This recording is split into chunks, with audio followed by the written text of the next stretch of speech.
आपलं स्वागत. पाहूयात आजच्या ताज्या घडामोडी. सदर फिर्याद ही रात्री 2:30 वाजता सदलगा पोलीस ठाण्यामध्ये दाखल करण्यात आली. सदलगा पोलीस ठाण्याचे उपनिरीक्षक शिवकुमार बिरादार, सहकारी तसंच चिक्कोडी आणि इतर पोलीस ठाण्यातील अधिकाऱ्यांनी रात्रभर बंदोबस्त ठेवून तणाव कमी करण्याचा प्रयत्न केला. सकाळी 9 वाजता जिल्हा पोलीस अधीक्षक भीमाशंकर यांनी सदलगा इथं भेट देत या घटनेबद्दल सविस्तर माहिती घेतली. दोनही समाजातील नेत्यांशी चर्चा करून शमनेवाडी इथं शांती सभा घेण्याचा निर्णय घेतला. याबाबत मिळालेल्या वृत्तानुसार शमनेवाडी इथं 14 एप्रिल रोजी डॉक्टर बाबासाहेब आंबेडकर यांच्या जयंतीनिमित्त कार्यक्रमाचं आयोजन करण्यात आलं. महाराष्ट्रातील माणगाव इथून कार्यकर्त्यांनी भीमज्योत आणली.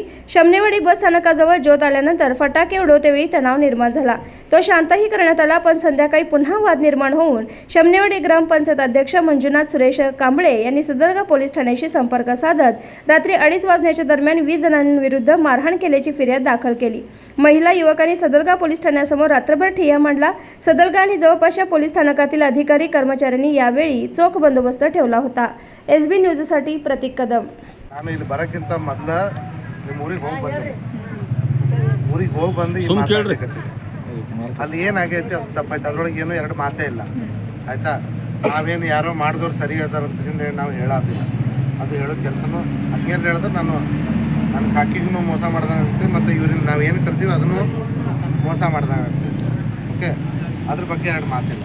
ಆದ್ರೆ ನನಗೆ ಬೇಜಾರಾಗಿದ್ದು ನೀವೆಲ್ಲ ಇಡೀ ರಾತ್ರಿಯಿಂದ ಇಲ್ಲಿ ಕುಂತಿರೋದು. ನಿಮ್ಗೆ ನಂದಿರಿ, ಎರಡು ಮಾತಿಲ್ಲ. ಬಂದಿದ್ದೀರಿ, ಪೊಲೀಸ್ ಸ್ಟೇಷನ್ ಕಂಪ್ಲೇಂಟು ಕೊಟ್ಟಿದ್ದೀರಿ. ಅದಾದಮೇಲೆ ನಮಗೆ ಸ್ವಲ್ಪ ಟೈಮ್ ಕೊಡ್ತೀವಿ. ತನಿಖೆ ಅಂತ ಮಾಡಲಿಕ್ಕೆ ಏನಿದೆ ವಸ್ತುಸ್ಥಿತಿ ಹರ್ಕೊಳ್ಳಿಕ್ಕೆ ನೀವು ದಿನ ದುಡಿದ್ರೆ ಹೊಟ್ಟೆ ತುಂಬಂಥವ್ರು. ನೀವು ನಿಮ್ಮ ಈ ಟೈಮನ್ನು ಇಂಥದ್ರೊಳಗೆ ಮಾಡಬೇಡ್ರಿ. ಯಾಕಂದ್ರೆ ನಾವು ನಿಮ್ಮ ಪರವಾಗಿ ನಾವು ಯಾವಾಗಲೂ ಇದ್ದೇ ಇರ್ತೀವಿ. ನಾನು ಪೂರ್ತಿ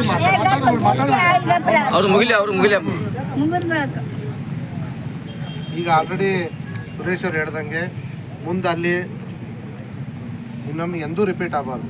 ಅದನ್ನು ನೋಡ್ಕೊಳ್ಳೋ ಜವಾಬ್ದಾರಿ ಪೂರ್ತಿ ನಮ್ಮದೇ. ಎರಡನೇದ್ದು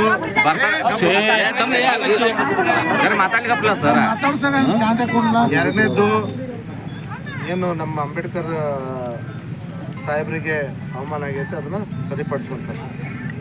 ಮೂರನೇದು ನೀವು ಕೊಟ್ಟಿರ್ತಕ್ಕಂಥ ಕಂಪ್ಲೇಂಟ್ ಮೇಲೆ ನಾವು ಯಾವುದೇ ಅರೆಸ್ಟ್ ಮಾಡೋಕ್ಕಾದ್ರೆ ಫಸ್ಟ್ ಹೋಗಿ ಹಾಜರು ಮಾಡೋದಿರ್ತೈತಿ. ನೀವು ಹೋಗಿ ಆಸ್ಪತ್ರೆಯಿಂದ ಒಂದು ಮೆಡಿಕಲ್ ಸರ್ಟಿಫಿಕೇಟ್ ತೊಗೊಳೋದಿರ್ತೈತಿ. ಮೆಡಿಕಲ್ ಎಕ್ಸಾಮಿನೇಷನ್ ಮಾಡಿಸ್ಕೊಬೇಕು, ಅದನ್ನು ಮಾಡಿಸ್ಕೊಡ್ರಿ. ಅದಾದಮೇಲೆ ಮುಂದಿನ ನಾವು ನಮ್ಮ ಕಾರ್ಯ ಮಾಡ್ತೀವಿ. ಇಷ್ಟು ನಾನು ಹೇಳೋದು. ಮೂರನೇ ಇದ್ರ ಜೊತೆ ನಾನು ಹೇಳ್ದಂಗೆ ನೀವು ನೊಂದಿದ್ದೀರಿ, ಇಲ್ಲಿ ಕುಂತಿದೆ. ಬಟ್ ರಾತ್ರಿ ಎಲ್ಲ ಕುಂತಿದ್ದಕ್ಕೆ ನನಗೂ ಬೇಜಾರಾಗಿದೆ. ನಿಮ್ಮ ಜೊತೆ ನಮ್ಮವರು ನಾವು ಎಲ್ಲರೂ ಕೂಡ ರಾತ್ರಿಯಿಂದ ಎಲ್ಲರೂ ಎಚ್ಚರ ಇದ್ದೀವಿ. ನಿಮಗೆ ನೋವಾದರೆ ನಮಗೆ ನೋವು ಆದಂಗೆ. ಅದು ನಾವು ಬಂದವ್ರೇನು ನಮ್ಮವನು ಹಿಂಗೆ ಎಲ್ಲರೂ ಕುಂತಿರ್ತಾಳೆ ಒಂದ್ಸತಿ ಯಾವಾಗರೆ ಹಿಂಗೇನ್ರೆ ಆದ್ರೆ ಅದು ಪರಿಸ್ಥಿತಿ ಬರೋದು ಯಾರಿಗೂ ಇಷ್ಟ ಇಲ್ಲ. ಹಾಕಿದರೆ ದಯವಿಟ್ಟು ನೀವು ಈಗ ಎಲ್ರಿಗೂ ನಾವು ಹೇಳಿದ್ದೀವಿ, ಅಶ್ಯೂರೆನ್ಸ್ ಕೊಟ್ಟಿದ್ದೀವಿ. ನಾವು ಇವತ್ತೇ ಅಲ್ಲಿ ಬಂದು ನಾವು ಈಗೇನು ಹೇಳಿದ್ದೀವಲ್ಲ ಅದನ್ನ ಮಾಡ್ತೀವಿ ಅಲ್ಲಿ. ಸೊ ನೀವೆಲ್ಲ ಮನೆಗೆ ಹೋಗ್ರಿ, ಆರಾಮ್ಸೆ ಇರ್ರಿ. ನಾವು ಅಲ್ಲೇ ಬರ್ತೀವಿ, ನಿಮ್ಮ ಊರಿಗೆ ಬರ್ತೀವಿ. ಪರಿಸ್ಥಿತಿಯನ್ನು ನಮ್ಮ ಹತೋಟಿಗೆ ತೊಗೊಳ್ತೀವಿ.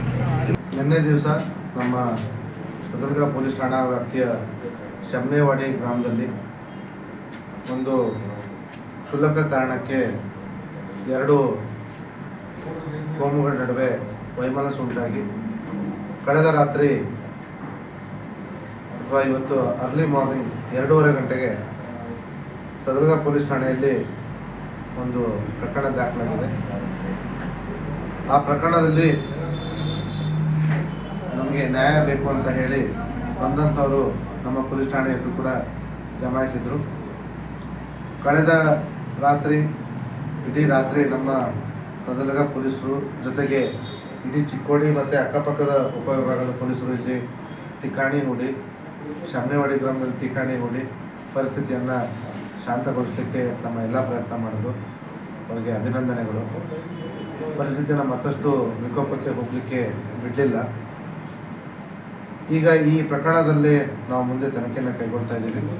ಮತ್ತು ಈ ಪ್ರಕ್ಷುಬ್ಧಗೊಂಡ ಶಮನೋಡೆ ಗ್ರಾಮದಲ್ಲಿ ನಾವು ತಕ್ಷಣ ಒಂದು ಶಾಂತಿ ಸಭೆಯನ್ನು ಹಮ್ಮಿಕೊಂಡು ಎಲ್ಲ ಊರಿನ ಗ್ರಾಮಸ್ಥರನ್ನ ಒಟ್ಟು ಸೇರಿಸಿ ಗ್ರಾಮದಲ್ಲಿ ಶಾಂತಿಯನ್ನು ಕಾಯ್ದುಕೊಳ್ಳುವ ಅವಶ್ಯಕತೆಯನ್ನು ಅವರಿಗೆ ತಿಳಿ ಹೇಳಿ ಮತ್ತು ತದನಂತರ ಏನು ಅಂಬೇಡ್ಕರ್ ಜಯಂತಿ ಸಂದರ್ಭದಲ್ಲಿ ಒಂದು ವೈಮನಸ್ಸು उंटाಗುತ್ತೋ ಅದನ್ನು ಸರಿಪಡಿಸಿ ಎಲ್ಲರೂ ಸೇರಿ ಒಂದು अंबेडकर राजकीय, सामाजिक, आर्थिक असा सर्व घडामोडींचा आढावा पाहायला विसरू नका SB न्यूज चॅनल आणि नक्कीच सबस्क्राईब करा.